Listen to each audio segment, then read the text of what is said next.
বাংলাদেশ যুক্তরাষ্ট্রের বাণিজ্য চুক্তিকে ঐতিহাসিক বলে মন্তব্য করেছেন ঢাকার মার্কিন রাষ্ট্রদূত ব্রেন্ট টি ক্রিস্টেনসেন।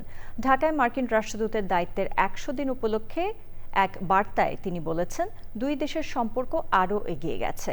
তিনি উল্লেখ করেন, বাণিজ্য ও স্বাস্থ্য খাতে নতুন অংশীদারিত্ব থেকে শুরু করে সাংস্কৃতিক বিনিময় পর্যন্ত নানা উদ্যোগ দুই দেশের মানুষকে আরও কাছে এনেছে।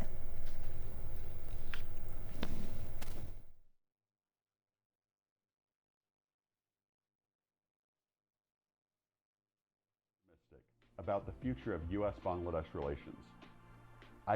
Historic February election. The United States was the first country to recognize the results of the election and congratulate the new government.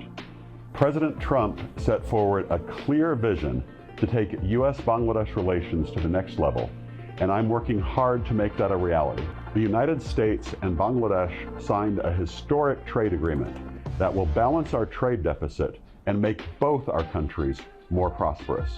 I have tirelessly advocated for U.S. businesses across Bangladesh to build those trade ties.